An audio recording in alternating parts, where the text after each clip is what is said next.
Bismillahirrahmanirrahim. Assalamualaikum warahmatullahi wabarakatuh.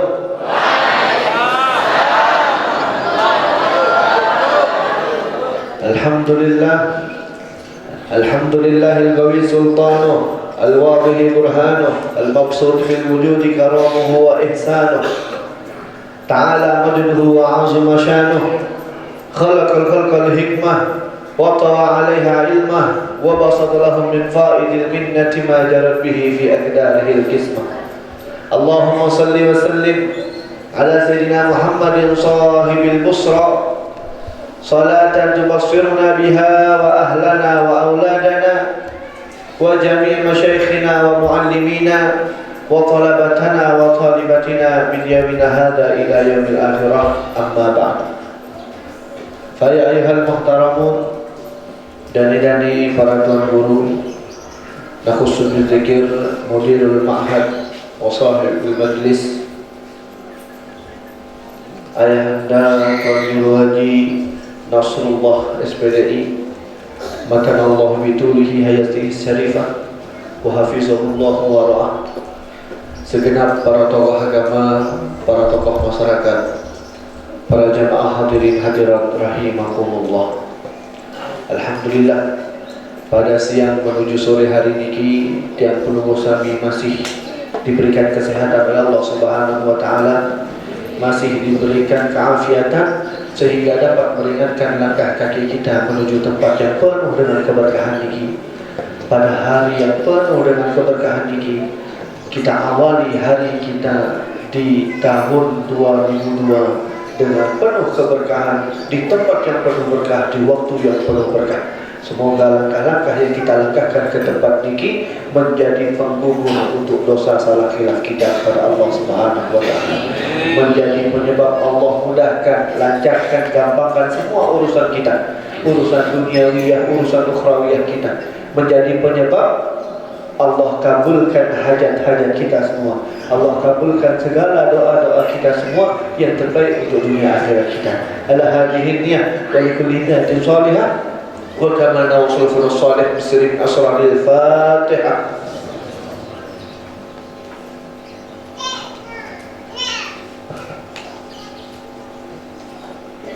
Inggih ma'asyiral hadirin jamaah rahimakumullah. Makin niki tanggal sekek Januari, biar lebar ya. Sedot kembang api. Niki adik-adik lebar. Buya sinetron layangan putus. Tentu asal. Ini para jamaah hadirin, dikatakan oleh guru kami bahwasanya malam tempat berkumpulnya maksiat di seluruh dunia, tempat maksiat marak dilakukan. Tidak ada malam sebanyak malam tersebut orang melakukan maksiat dengan mudahnya sepanjang tahun, yaitu pada malam tahun baru.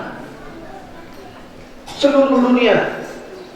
Bahkan yang paling kita sedihkan adalah negara-negara muslim juga ikut merayakan malam pergantian tahun tersebut, yang mana kita sama-sama ketahui bahwasanya malam pergantian tahun ini adalah malam pergantian tahunnya orang non-muslim.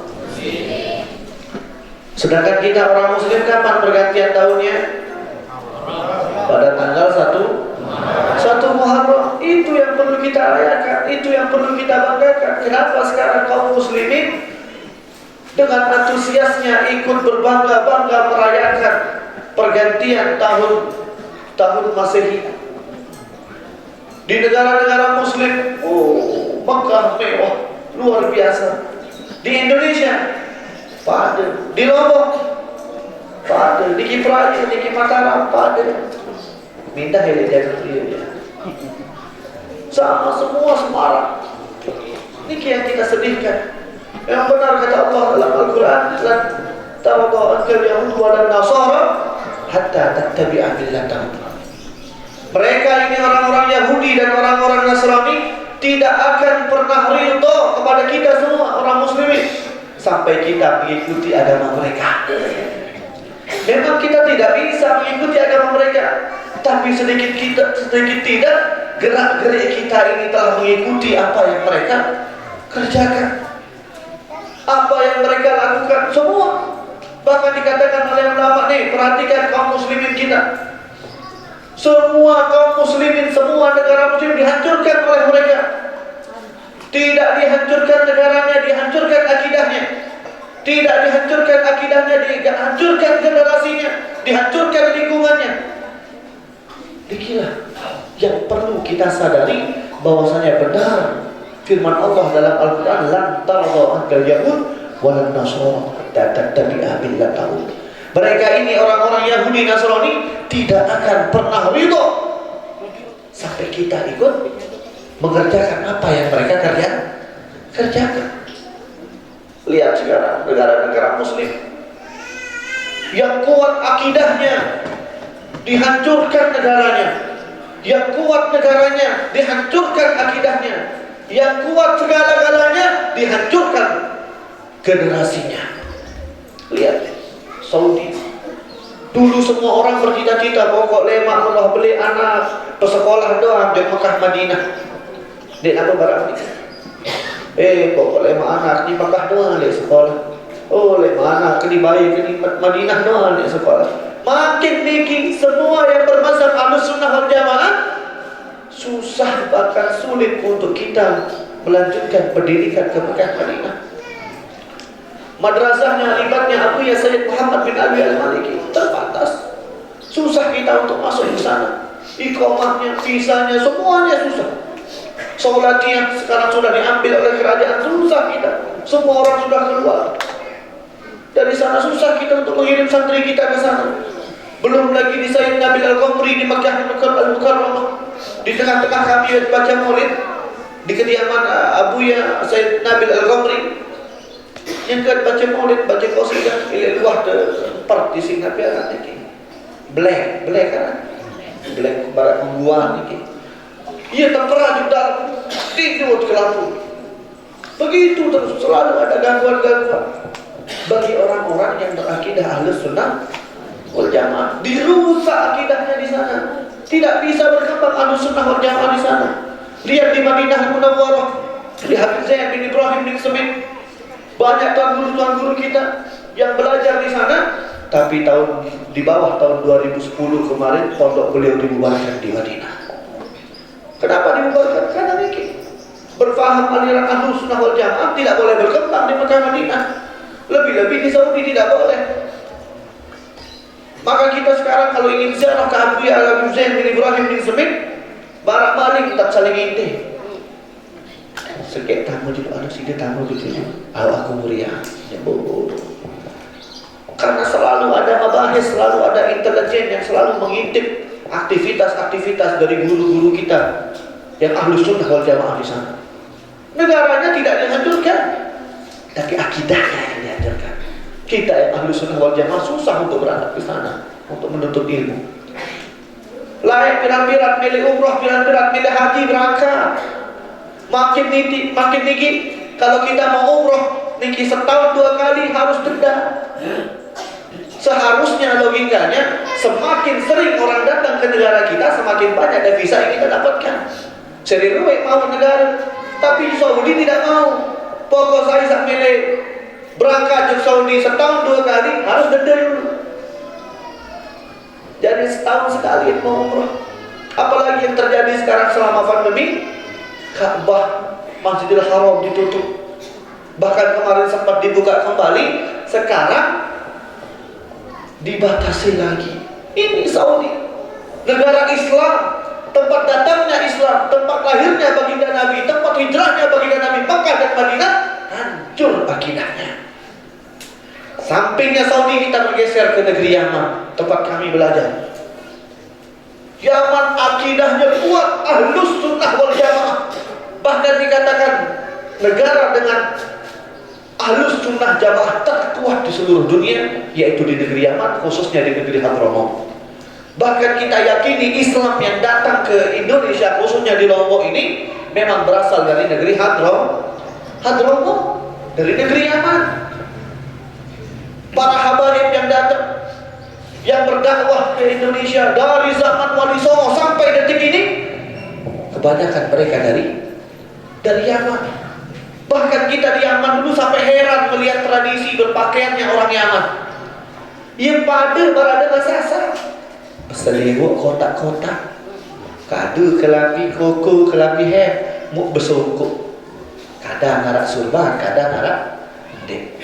Melanjut pekan dia tak berselewuk.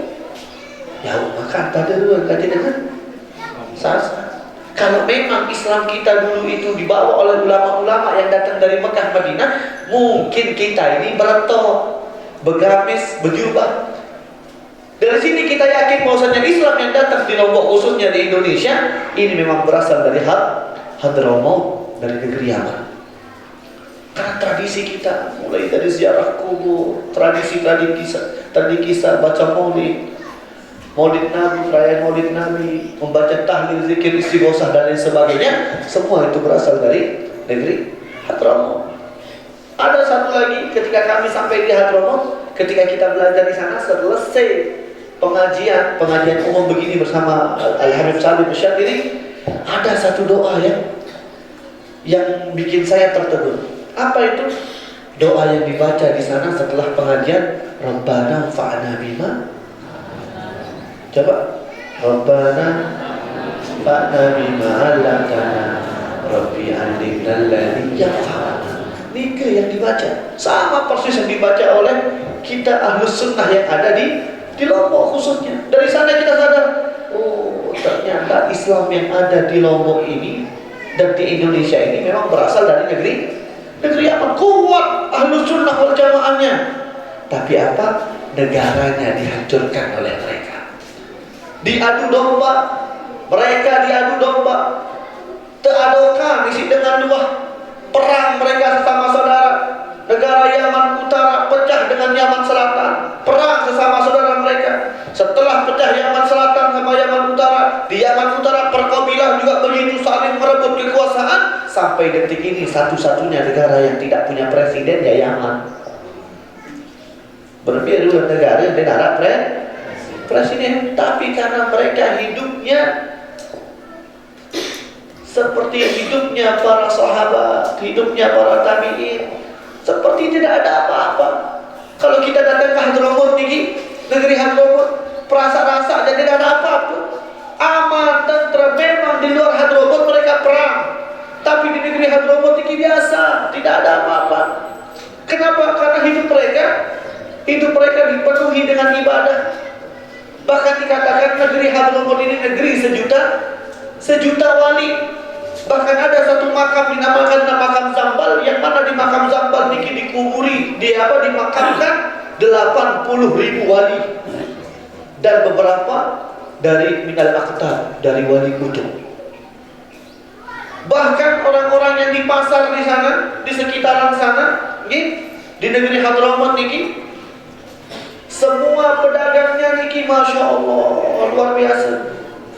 Hidupnya walaupun dia jual beli di pasar, tapi aktivitas hari-harinya bukan seperti pedagang.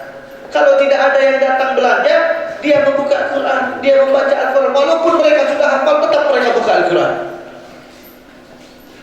Mereka dari kecil sudah hafal Quran. Bahkan dikatakan oleh Habib Abdullah bin Syahab, man wulida fi karim hafizul Quranul Karim. Barang siapa yang lahir di kota Karim, pastinya hafal Quranul Karim. Anak-anak kecil seperti ini sudah mulai menghafal Al-Quran. Mereka sudah hafal Quran dari kecil. Kenapa ketika dewasa mereka tetap membaca Al-Quran? Apakah mereka tidak hafal? Mereka hafal, tapi tetap membutuhkan keberkahan dari mushaf Al-Quran. Quran. Dengan melihatnya matanya semakin terang, dengan melihatnya hatinya menjadi bersih. Tetap mereka membaca Al-Quran. Mereka di sana kalau sudah azan, Allahu Akbar, Allahu Akbar. Jika bergaan tertutup langsung dulu. Ya aku bayar, barang bayar hingga sembahyang. Mencari titik jadi bergaan doa dulu. Dah buat amat lanjut. Wah selesai dengan bacaan lanjut kan sejari baju virus ini apa aja. Kalau di sana tidak. Jika bergaan ini karena tidak bayar kamu apa? Ketusir, tersul, tempat tak lawak barang. Aku bayar ada tempat dulu jaga barang kita bayar. Bau nanti gimana mereka gitu. Dan satu-satunya pasar yang kita lihat tidak ada wanitanya. Dengarak dengan ini pekan semua yang berjual beli di sana, yang menjual dan yang membeli semuanya laki-laki. Di mana perempuan di sana di dalam rumah? Tidak ada perempuan di dalam luar rumah. Semua perempuan di dalam rumah. Semua yang belanja, yang menjual semua laki-laki. Bahkan yang berjumaat di Masjid Jami, sunnah hukumnya sepulang kita Jumatan untuk kita berbelanja mana-mana aja, beli sayur, beli buah, beli nasi aja boleh. Selesai kita keluar dari masjid, langsung berebutan pedagang sayur, pedagang buah di kibeh jaga datang pada berdagang. Menontak berebutan beli, ternyata di kiri saya kata belanja. Astaga saya kata. Lalu Yesus beliau terus soal pergaan wah. Menelik itu baturan, menelik dalam si murid aku guru. Jadi melimpahkannya menonton berebutan, aku baca sholat, tak kejorotan. Tidak ada wanita, bahkan dikatakan wanita ditarik itu tidak keluar kecuali di 3 waktu. Mereka tidak keluar kecuali di 3 waktu. Pilihan tersebut pertama, ketika wanita itu keluar dari rumah orang tuanya ke rumah suaminya. Apa maksudnya Niki? Berani. Ketika mereka menikah, mereka diambil oleh suaminya dari rumah bapaknya ke rumah suaminya dibawa keluar pertama. Kapan mereka keluar kedua? Lintadawa. Ketika mereka ingin berobat, kalau tidak bisa didatangkan dokter di rumah, maka mereka akan keluar ke rumah sakit atau ke tabib untuk melakukan pengobatan. 2. Dan ketiga, waktu mereka keluar adalah ketika keluar dari rumah suaminya ke kuburan. Apa maksudnya Niki? Kalau sudah meninggal. Kalau sudah meninggal. Kalau sudah meninggal baru digotong dari rumah suaminya ke rumah akhirat. Di mana? Yaitu di kuburan. Mereka tidak keluar kecuali di 3 waktu baut. Kira-kira pada meninggal. Hah? Karena doa anak kita khairun nisa, kata Sayyidah Fatimah. Siapa yang dikatakan khairun nisa? Siapa yang dikatakan paling baiknya, paling bagusnya wanita oleh Siti Fatimah? Man la tara rajulan wala yaroha rajulan. Siapa wanita terbaik itu? Wanita terbaik adalah mereka wanita yang tidak pernah melihat laki-laki yang bukan mahramnya, dan laki-laki yang bukan mahramnya tidak pernah melihatnya. Bau kira-kira gagahan sekedi dua saya nyampe lingsira dua sekedi dia mana ini. Inilah khairun nisa yang dikatakan oleh Siti Fatimah. Bahkan Sayyidah Fatimah ini satu-satunya wanita yang tidak pernah dilihat oleh lelaki yang bukan mahramnya, dan beliau tidak pernah melihat laki-laki yang bukan mahramnya. Bahkan beliau mengatakan, dia berpesan, nanti ketika aku meninggal, kata beliau, ketika aku meninggal, tolong bawa jenazahku dan tutup badanku sehingga lekukan tubuhku tidak terlihat. Jangankan auratnya, lekukan tubuhnya saja beliau tidak ingin nampak oleh orang lain. Begitu dengan wanita zaman sekarang, jilbabnya macu jilbab, lalu kelamin ketat.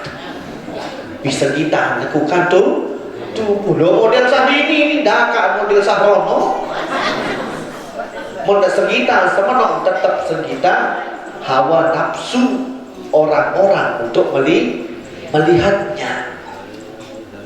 Oh, tertutup auratnya. Lihat, makna dari menutup aurat bukan hanya menutup kulitnya supaya tidak terlihat oleh orang lain. Makna dari menutup aurat juga adalah menutup semua lekukan tubuh sehingga tidak ada jalan laki-laki lain berpikir dan keluar syahwatnya ketika melihat kita. Pakai jilbab yang agak panjang, pakai gamis yang agak gembor, sehingga ketika mereka melihat kita tidak ada lekukan tubuh yang terlihat. Begitulah seharusnya wanita. Biar yang aurat dengan Nina, bu. Biar aurat dengan Nina. Aurat dengan mama. Aurat dengan mama mereka. Hah? Mama juga mama, bapak-bapak. Mereka aurat dengan mama. Seluruh tubuh. Ya? Pusat sampai ya masuk. Ibu-ibu mereka aurat dengan Nina. Hah? Mata naik doang. Eki dengar jelas-jelas. Aurat laki-laki dulu. Aurat laki-laki ini kira 4. Saat pertama dinda khalwah. Ketika laki-laki sedang menyendiri di dalam kamar dinarak dengan lain kecuali dia sendiri, niki juga ada batasan auratnya. Mereka aurat hanya menutupi kubul dan duburnya. Sak julu bekek muri wajib tertutup di sunnah mali. Wajib nyekir mesak-mesak dalam kamar. Darah puruk ketekus beluka kelapur terus. Ini tetap ada batasan auratnya. Walaupun dia sedang sendiri di dalam rumah, batasan hanya menutup bagian depan dan bagian belakang. Membasuh nani pokok sampai capat. Ini kisah pertama. Wa auratul rajul, dan auratnya laki-laki ketika sholat, ketika di depan lelaki-lelaki lain, dan ketika di depan wanita yang mahram dengannya. Tapi aurat laki-laki ketika sholat, aurat laki-laki ketika bersama para lelaki lainnya, aurat lelaki ketika bersama wanita yang mahramnya. Kaje ina, kaje ahli, sanine kakak, sanine bibi, papu, balok, pokok sanine dina. Mana batas auratannya? Batas auratnya adalah baina surah farrubah, antara pusar dan lutut. Jadi tentukan pusar dan lutut ketika kita di hadapan Allah, yaitu sholat. Ketika kita di hadapan wanita yang mahram dengan kita, dan ketika kita bersama para lelaki lainnya. Ini kita berkata mbik baina surah warubah. Lagu sempel jak sembahyang tak ada tutup. Niki dilakukan ketika darurat. Misalnya dinarak pakaian malik, tengah gawah tahu dinarak tidak bertutup, maka niki terdekat. Jelas kira-kira? Wa auratul rajul. Sangat telur, aurat dengan mama di hadapan wanita yang bukan mahramnya. Ya, masih aurat seorang laki-laki di hadapan wanita yang bukan mahramnya. Sampai mana? Sampai semua badannya. Jadi dakaan masih dengan nina bukan mahram, tetap badan niki termasuk aurat. Saat terakhir aurat dengan mamu di hadapan istrinya. Tapi batasan aurat semamu ilek julu senina. La aurat lahuma, dinarak aurat bagi mereka berdua walaupun hanya sehelai benang. Muah berdaya kan cionyak niki balik, dah agak penggita apa-apa masih tetap boleh saja, tidak ada batasan aurat bagi laki-laki perempuan. Tapi hati-hati, jangan sampai sering memandang kemaluan. Makruh hukum. Bahkan dikatakan orang yang sering memandang kemaluannya, maka nanti hafalannya niki akan susah. Ketika kita belajar, ketika belajar susah dia menghafal pelajarannya. Ketika mengaji, susah paham. Wah, terlalu kali tulang masih terbahas masalah pengajian ini, masih lupa. Tetap mengaji bilang Sabtu lemalah lupa, barang oleh lupa. Ini sering melihat kemaluannya kan besok dia di ente lalu. Kalau dia jangan diteduh. Makanya Sayyidina Ali karamallahu wajhah dikatakan diberikan gelar karamallahu wajhah karena beliau Sayyidina Ali tidak pernah sama sekali selama hidupnya melihat kemaluannya sendiri. Sayyidina Ali tidak pernah, tak akan besok dan wah. Beda kaca pelingin. Apalagi nak teging-teging sungguh meniti nah. Apa je sungguh teging katanya. Beliau tidak pernah makruh hukumnya. Masih makruh tak ada kebe-kebe. Apa itu makruh? Nabi hukum makruh niki bu, Pak. Nabi kena makruh niki. Memang makruh semua orang tahu kalau kita kerjakan tidak dapat apa-apa, tapi kalau kita tinggalkan dapatkan pahala. Memang iya hukum, tapi tahu tak makruh itu apa? Makruh itu adalah sesuatu yang dibenci oleh Allah dan Rasulnya.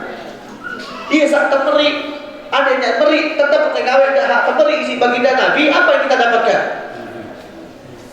Lengit dia tahu. Jadi jangan sepelekan hal makruh. Bahkan dikatakan oleh Habib Syekh Hasan Baharun bahwasanya barang siapa yang terbiasa melakukan hal-hal yang makruh ditakutkan nanti meninggalnya dalam keadaan su'ul khatimah.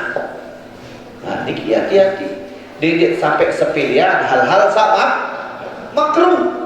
Memang dia tak mau dosa yang gawe dan meninggalkannya mendapatkan pahala. Tapi hati-hati orang-orang yang sering melakukan pekerjaan makruh, bahkan sering meremehkan sesuatu yang makruh, ditakutkan dia nanti akan meninggal dalam keadaan su'ul khatimah. Jelas kira-kira ini? Sekarang aurat perempuan. Bekah aurat perempuan? Aurat perempuan di hadapan sesama muslimahnya. Aurat perempuan ketika dia sedang menyendiri di dalam rumah, mesak-mesak di darat dengan lain kecuali mesak no itu. Aurat perempuan di depan laki-laki yang mahram. Wanita yang sedang menyendiri, wanita yang di hadapan lelaki mahramnya, kanci anak samamu, kanci sematon samamu, kanci bapak, kanci balon, kanci bayi samamu, pokok samamu mahram. Saat kedua, ketika wanita di hadapan sesama wanita muslimahnya, sesama wanita muslimah, beda auratnya baina surrah wa rubah, sama pusar dan lutut. Jadi yang kita mesak-mesak ibu-ibu ni balik, dan kamu langsung berkelompok pada menikah. Minimal Arab tahu tutup antara pusar dan lutut. Baik ketika dia sendiri, baik ketika di hadapan mahramnya, dan baik ketika di hadapan wanita muslimah lainnya. Jelas? Dakak pada dina mempada Islam tetap Arab batasan aurat. Aurat ni baina surah wal rubah, antara pusar dan lutut. Jelas? Aurat dina sak kedua. Aurat wanita yang kedua adalah ketika dia di hadapan wanita yang kafirah atau fasiqah. Apa maksudnya? Ketika wanita di hadapan wanita-wanita kafir, orang-orang non-muslim, atau di hadapan wanita-wanita yang fasik, wanita-wanita sajahat-jahat, salangi-langi ini, tetap ada batasan auratnya. Bengkah batasan aurat? Batasan auratnya adalah mana yang tertutup ketika dia sedang mengerjakan sesuatu pekerjaan rumah di dalam rumahnya. Jadi ketika ibu-ibu sedang bersama wanita yang non-muslim, ketika ibu-ibu sedang berada bersama wanita yang kurang baik akhlaknya, orang fasik, pokok dengan lengi perangainya lengi, akhlaknya lengi, jangan apa pokok niting. Niki yang mana yang harus kita tutup? Yang harus ditutup adalah sebagaimana yang kita tutup ketika kita mengerjakan pekerjaan sehari-hari di rumah. Birun pakaian, pegawian niki balik. Napi mau tutup.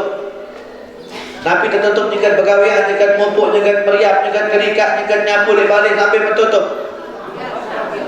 Biasa kadu daster bawa jengku kah betis kadang sengita. Kadu daster niki betak kekah dekwah berjilbab soal lele dalam balik. Dari mana yang tertutup ketika dia mengerjakan pekerjaan rumah tersebut, itulah yang wajib ditutup ketika dia bersama wanita-wanita yang non muslim dan wanita-wanita yang fasiqah. Jelas nih. Misal lemak tekicang, mungkin niki adik-adik berangkat sekolah tinggal di asrama sekolah umum, berkumpul dengan teman-teman wanitanya yang non muslim. Misal dan sembarangan ya langsung buka aurat dan pada nih tetap ada batasannya. Kalau di hadapan wanita muslimah, batasan auratnya baina surrah wal rukbah, antara pusar dan lutut. Tetapi ketika di hadapan wanita-wanita non muslim, auratnya adalah mana yang kita tutup ketika kita mengerjakan pekerjaan rumah. Mana-mana yang kan betis sampai lehernya bukan, wajahnya bukan, rambutnya bukan, kakinya bukan, tangannya juga bukan. Itu di hadapan wanita yang bukan muslim. Jelas kira-kira ini. Aurat wanita yang ketiga, indah sholat. Mana aurat wanita ketika sholat? Jami'u badaniha illal wajah wal kaffain. Aurat wanita ketika sholat adalah seluruh badannya kecuali wajah dan telapak. Bahkan dikatakan sampai punggung tangan juga tidak apa-apa. Yang wajib ditutup sampai dengan pergelangan tangan. Lagu berbau jak pelebih adin sak tertutup, takut adinnya pas tak tutup mau terbuka segedi, maka batal sholatnya ketika dia sholat karena batasan auratnya di sini. Maka dari itu adin berlaku pelebih segedi, walaupun dia batasannya hanya si. Jelas kira-kira nih. Seluruh badan kecuali wajah dan telapak tangan. Aurat wanita yang keempat, aurat wanita di hadapan laki-laki yang bukan mahramnya. Nah, ini yang sering terjadi. Batasan aurat wanita di hadapan laki-laki yang bukan mahram. Batasan seluruh badannya terlapu menua berembik. Nah, ini kita tahu perbedaan pendapat. Bahkan dikatakan bahwasanya wajah ini tergantung dari. Kalau wajahnya niki menimbulkan fitnah, Nabi kena fitnah si enges selalu, sehingga kecantikannya niki menawan semua mata laki-laki yang melihatnya. Teman ngaji jam tibu sih sampai harap berangan ina kekes. Oh nih kisah. Ternyata tidak satu laki-laki yang sangat memandangnya sampai berimajinasi, sampai memikirkan sampai rumah saking cantiknya. Maka wajahnya orang tersebut menimbulkan fitnah, bikin laki-laki lain ini menjadi berkhayal. Maka wajahnya itu wajib ditutup. Kebir wajib ditutup. Aden denarak dengan side pikiran gara-gara engan ini. Arah kira-kira barang nikah. Adik nara barang menikah seri, teman-teman adik luik dengan kangen, luik dengan kagok, luik dengan engat. Dek barang menikah. Nah, ibu-ibu juga hati-hati kalau berparas, berhias cantik ini. Ingat, kecantikan ibu-ibu hanya untuk laki-lakinya saja, hanya untuk suaminya saja. Menikir baliknya, begitu dewa, berbopor dewa. Bulun ke bah, budun ke luik. Coba ada pesilat pegawai sekali. Ada pegawai yang pun sogol kincu, yang pun sogol ya pun sokol bedaan, ya pun besarnya, berserang, beribonding, malikara. Oke, coba di hadapan suaminya, lihat bagaimana Siti Fatimah di hadapan Sayyidina Ali. Beliau tertutup dari orang lain, tapi beliau selalu menampilkan kecantikannya di hadapan suami. Lihat bagaimana Siti Aisyah di hadapan Rasulullah Sallallahu Alaihi Wasallam. Bagaimana akhlak Siti Aisyah di hadapan Rasulullah Sallallahu Alaihi Wasallam. Sampai Rasulullah niki terpana melihat kecantikan Siti Aisyah. Sampai Siti Aisyah dikatakan, ya Humairah, wahai istriku yang wajahnya merah merona, cantiknya, yang wajahnya merah merona, putih merah-merah. Saking ekas Siti Aisyah dipanggilnya Humairah. Tidak pernah Rasulullah memanggil istrinya dengan panggilan yang tidak. Beda kaca itu. Sekata tepinaan kupi ngamuk sama karena bekas sekata dia barang ini kalian sabuki dia kulit balik.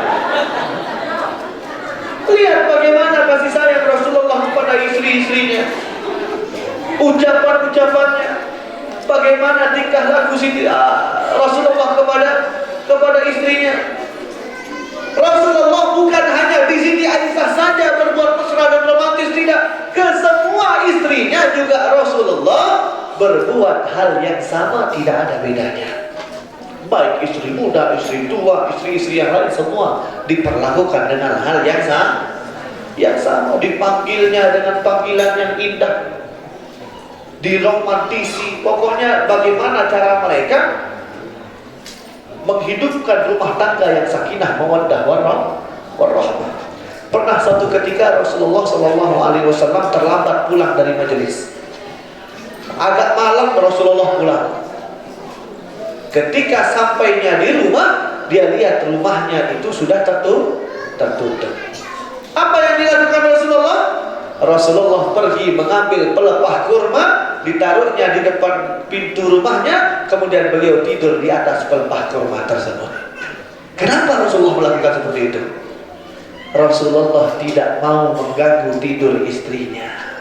Beliau rela mengambil pelepah kurma dan tidur di hadapan pintu. Tapi ibu-ibu tahu apa yang terjadi di belakang pintu? Ada Siti Aisyah yang duduk termenung menunggu kekasihnya pulang.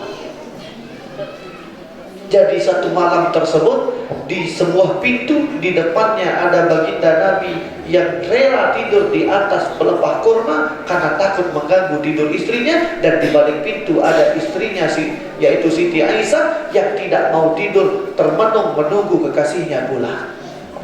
Arab barang ini kayak ini. Bapak telah oleh mancing, wah tempat tahan lawah. Kira-kira watak gedor lawak di bidik melek. Cara peku ni malik. Pekui malik tertelpon di tergedor di telanjang lawak dari sekali. Dek ni kira-kira apa? Iya. Apakah ada ibu-ibu kita di sini seperti Siti Aisyah yang menunggu kekasihnya pulang? Pira ya oleh mancing semama. Goyo. Depan oleh dia beli tekan punya. Adik ketengok tu pos rondeng. Romantisnya kisah rumah tangga baginda Nabi Muhammad. Bau kira-kira terlalu ni. Dia bau. Mana-mana juga, mana-mana panggil istri, panggil suami dengan panggilan-panggilan yang istimewa. Sayang, ingus. Dakak sawah tua, dakak sawah bedai baik, tetap panggil dengan panggilan ingus. Dia telah praktekan telu-jelu, baik lain makan duk saya mak. Lain rasa cuti, pelikih minta praktekan, baik sayang, dakak masih rapuh, tetap sidiru ada anak. Lemak pekenan Sabtu Raya oleh dukung Mas Intan, lain bertema. Tak. Buktikan seminggu baik coba. Panggilan dengan panggilan saya kepada pasangan masing-masing. Oh, tapi Rasulullah kan istrinya banyak. Apakah beliau adil? Adil. Rasulullah ini manusia paling adil. Banyak istri beliau, tapi beliau memperlakukan mereka sama persis dengan beliau memperlakukan dan memperhatikan istri-istrinya yang lain. Tidak ada bedanya. Pernah suatu malam Siti Aisyah dibuat baper oleh baginda Nabi. Nabi kena baper, melayang-layang, terbuai asmara. Saking romantisnya Rasulullah, akhir melayang-layang, baper Siti Aisyah. Senang sekali pada malam itu sampai Siti Aisyah mengungkapkan kepada baginda Nabi, ya Rasulullah, bani mendik elit julun sebini sak lain, katakan kepada mereka bahwasanya akulah istri yang paling kau cintai.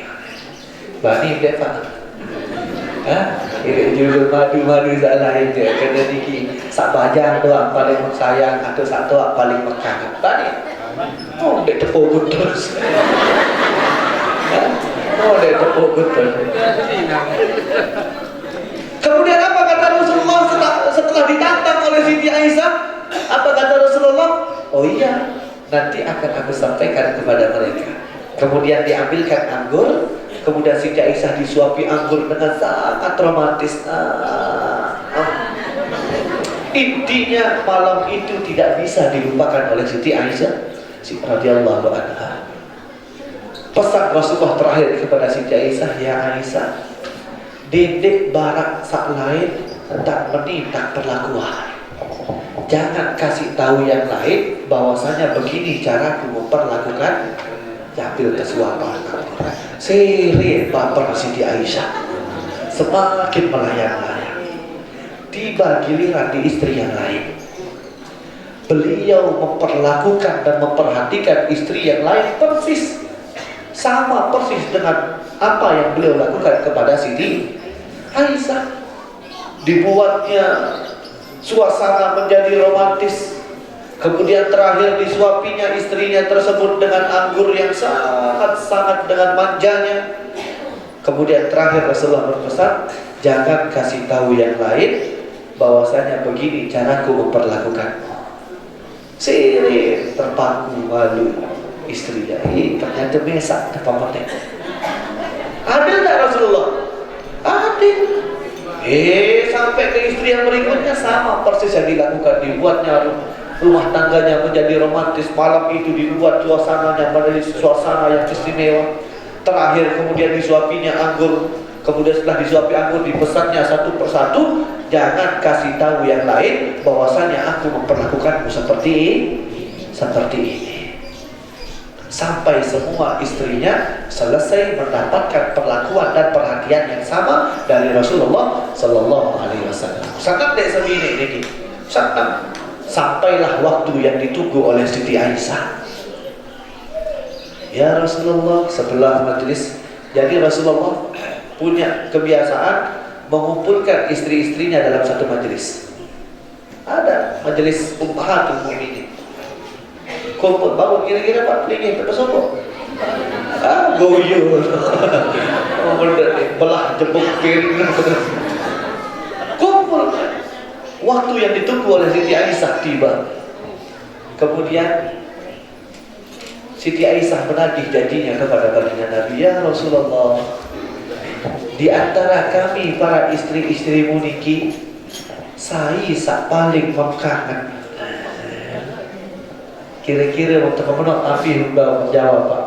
Bani Pak jawab sak banyak, sak tawa, sak kata dulu, sak keempat, atau sak umam saya.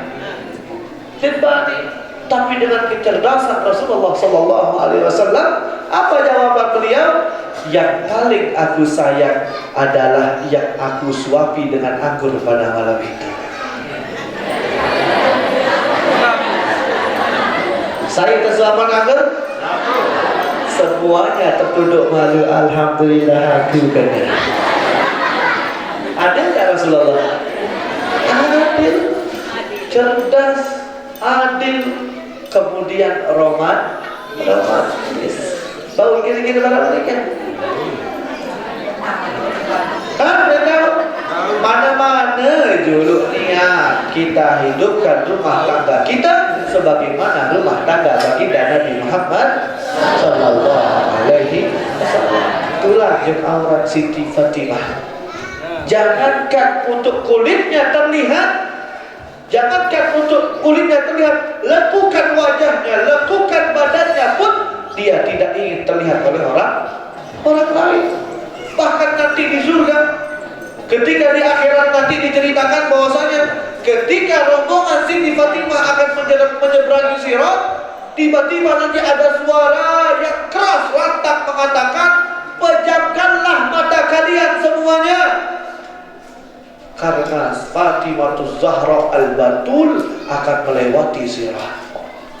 Bahkan di akhirat pun Siti Fatimah tetap dijaga oleh Allah Subhanahu wa Ta'ala supaya orang lain tidak bisa melihatnya, supaya laki-laki lain tidak bisa melihat. Di akhirat ini selesai urusan dunia, selesai urusan barzakh.